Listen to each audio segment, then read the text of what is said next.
दोस्तों, जबरदस्त यूरोप के द्वारा ईरान पर प्रेशर बनाया गया। जिनेवा में ईरान के विदेश मंत्री पहुंचे थे, जहां अमेरिका, जर्मनी, फ्रांस, ब्रिटेन, ज्यादातर तमाम देशों के विदेश मंत्री और नेता मौजूद थे। बताना चाहूंगा कि उस मीटिंग में ईरान पर दबाव बनाया गया कि आप बातचीत के टेबल पे आओ और हमलों को रोको। ईरान के विदेश मंत्री यानी ईरान का सीधा सीधा ये कहना है कि हम बातचीत करने को तैयार हैं, हम पहले कर रहे थे, पहले भी कर ही रहे थे, लेकिन हम पर हमला किया गया। अब हम बातचीत करेंगे, लेकिन शर्त यह है कि इजराइल पहले अपने हमले रोक ले।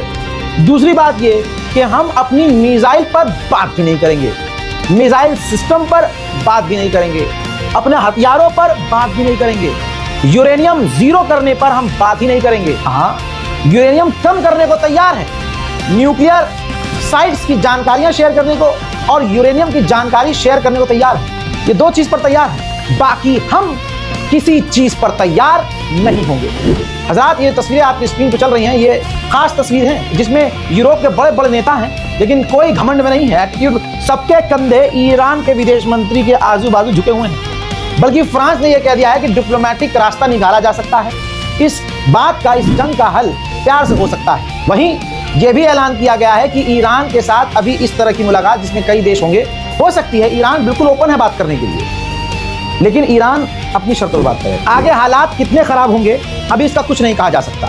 ब्रिटेन ने ईरान में अपनी एम्बेसी से तमाम एम्प्लॉइज को निकाल लिया है। मेरे दोस्तों, इंटरनेशनल एक्सपर्ट, वॉर एक्सपर्ट क्या कह रहे हैं, अल जजीरा ने शेयर किया है। रिपोर्ट देखिए।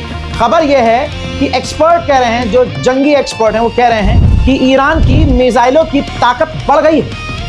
पहले ईरान ने चतुराई से इजराइल के डिफेंस सिस्टम को कमजोर किया, और अब जो ईरान मिसाइल दाग रहा है, अब इजराइल पर वो ईरान की मिसाइलें ज्यादा गिर रही हैं पहले के मुताबिक। इजराइल ने कहीं ना कहीं मान लिया है। ये देखिए, इजरायली लैंग्वेज में ये लिखी गई है खबर कि इजराइल ने हमारे जो हाइफा इलाका, वहां हमारी दो स्ट्रैटेजिक यानी दो मिलिट्री साइट्स थी, काफी हमारे लिए अहम, उस पर ईरान की मिसाइल डायरेक्ट हिट हुई है। मेरे दोस्तों, ईरान में दूसरी तरफ भूकंप भी आया है 5.2 मैग्नीट्यूड का। कहा जा रहा है कि यह ईरान के लिए बहुत ज्यादा है भूकंप, जितना भी आया है 5.3, और ये आया है इजराइल के खतरनाक हमलों की वजह से। एक नौजवान फॉर्मर एथलीट जो है इजराइल के हमलों में ईरान का मारा गया है। अब ये तस्वीर देखिए, सबूत के साथ दिखा रहा है रज़ाक़राफ़ी आपको। देखिए, ब्रिटेन से F-22 और नए और भी टैंकर इजराइल की मदद के लिए मिडिल ईस्ट पहुंच रहे हैं। उधर अमेरिका की सरजमीन से निकलकर भारी मात्रा में हथियारों को इजराइल पहुंचा दिया गया है। ईरान के अहवाज के शहर पर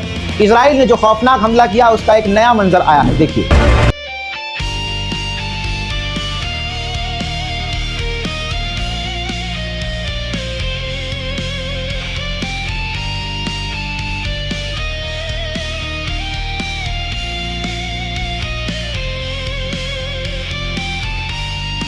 बहरहाल तमाम नुकसानात जो है ईरान के जो हो रहे हैं वो बड़े हो रहे हैं, लेकिन मजा इसलिए आ रहा है दुनिया को कि ईरान पलट कर हमला कर रहा है, और सटीक हमला कर रहा है। जब माइक्रोसॉफ्ट की बिल्डिंग ही नहीं बची तो ईरान की मिसाइलों से क्या ही बचेगा। बहरहाल घायल शेर की तरह ईरान इस वक्त लड़ रहा है। पूरी दुनिया तारीफ कर रही है, दुश्मन हैरत में है और अमवे सदमे में। इस रिपोर्ट को शेयर कीजिए, अपनी दुआओं में मुझे याद रखिए, चैनल को सब्सक्राइब कीजिए। जय हिंद।